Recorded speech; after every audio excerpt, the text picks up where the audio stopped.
CREACTIV for climate justice.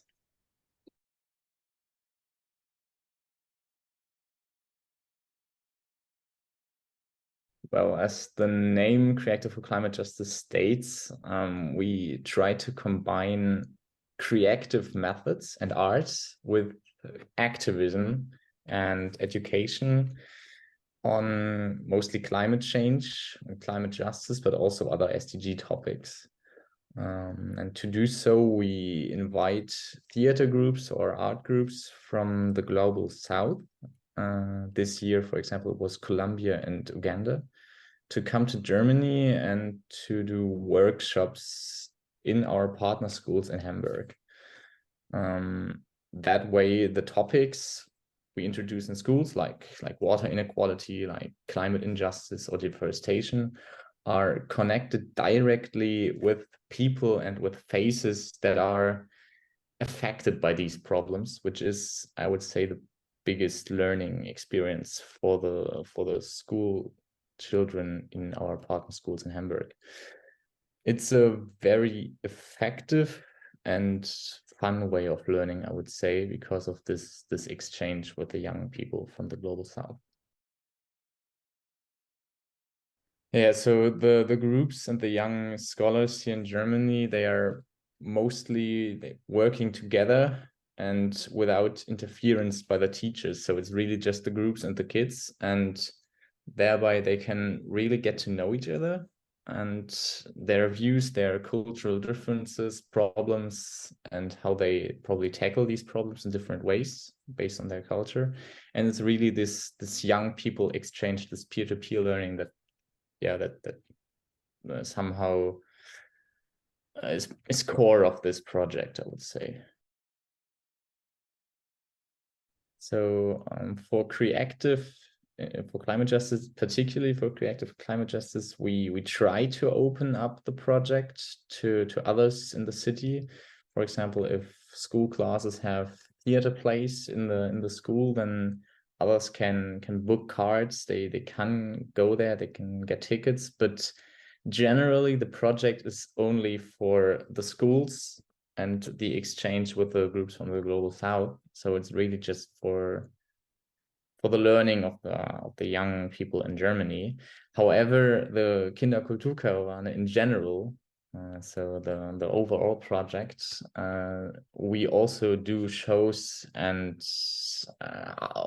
workshops, all kind of stuff with the groups from the Global South, also for the general public, so that everyone technically could see what our groups are doing if they come to certain events. But it's mostly for Kinderkulturkarawane, not for CREACTIV climate justice. This is really just for schools. For the groups from the Global South, it's mostly about the experience of being in Germany and somehow working in a new environment or in a new culture, with a new culture, see how our culture is ticking, you could say, how we tackle problems differently. And of course, this is a huge learning experience and a way to market themselves also here in Germany. And for the schools participating in our project, it's about getting help by implementing B&E, so-called environmental or learning about environmental problems in the everyday school life, which is actually mandatory today in schools of Hamburg. So they need this, they need to implement certain ways of this education, and with our project, it's easy possible for those schools. And we also offer these schools materials and experts and events so that they can even more explore topics of the SDGs in Hamburg and other places in Germany. And I could also say one school from Hamburg, that was the School of Harburg. They also organized a visit in Uganda at one of our partners, with their classes, so that they also visited these groups there and also got to know their culture just by actually being there, which was the first time, but also I hope that it happens again. That's wonderful. That's yeah, very cool. And I'm not sure if it's how it worked, but is CREACTIV also responsible for BNE to be a part of Hamburg schools, or? Not really, or what responsible, I wouldn't say responsible. The schools are all responsible to implement certain ways of BNE in their school, but with CREACTIV for Climate Justice, it's much easier because most of our projects is really at the core of these guidelines from Hamburg on how to implement BNE, so that we have workshops that they interact with people from countries from the global south, which is all part of the general learning. So it helps the schools, I would say. Well, the first challenge, I would say, what a surprise, is money. So our project is financed a lot by partners and by donations, and yet we still demand a small amount of money from the schools that work with us in order to make up for the costs just in general. And since most of the schools nowadays in Germany, but especially also in Hamburg, are really careful with what they spend their money on, this is often one of the biggest, you could say, challenges to overcome. But we managed before, and I'm pretty sure we will manage this in the future as well by also getting fundings from other partners. And one other challenge I can think of right now is that many teachers are also often, before they start the project, worried about the language barrier with the groups from the global south, for example, if they don't speak English but rather Spanish. But we always have a person with them, with the groups, that can translate everything. And I don't remember one time where this really went that bad, how the teachers imagined before. So it's often just a really fun way in the interaction with the groups.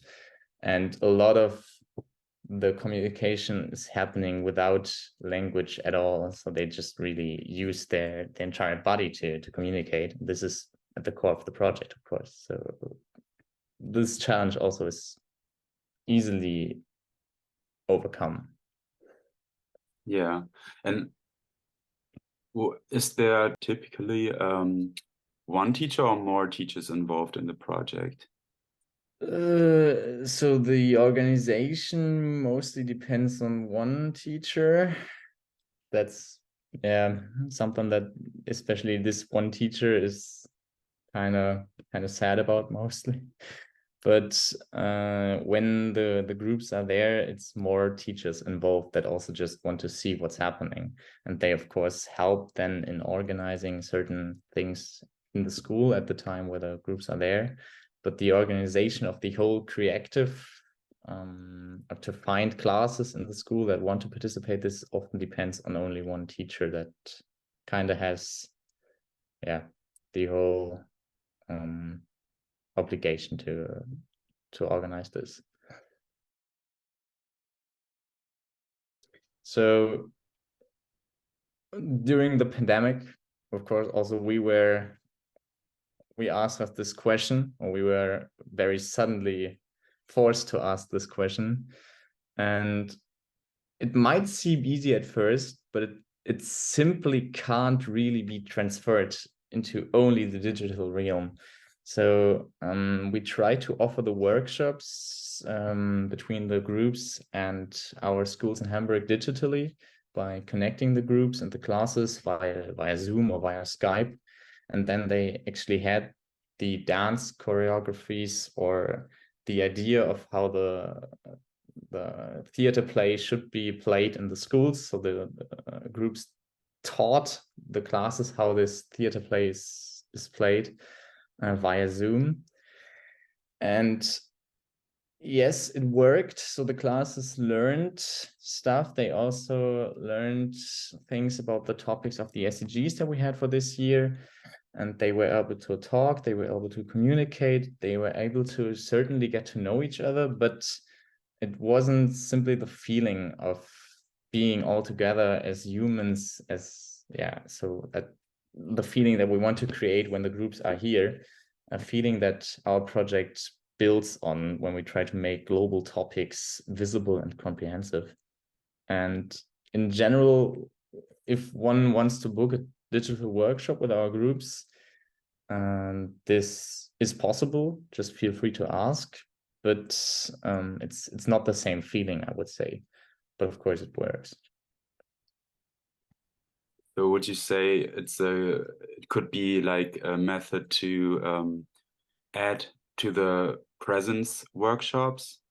So it could be a tool to get to know each other in advance. Yeah, in advance, this is a good point. This is something we tried this year, that actually the classes sent a video of themselves, I don't know, dancing around or playing a little theater play, whatever it could be, to the groups from the Global South, so that they already know what or how our classes here in Germany, how they are, ticking.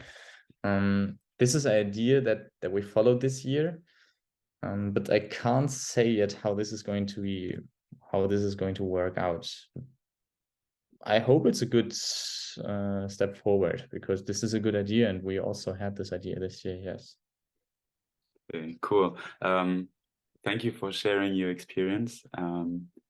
And yeah, it's a wonderful project, and we're happy to share it. Thank you. No problem.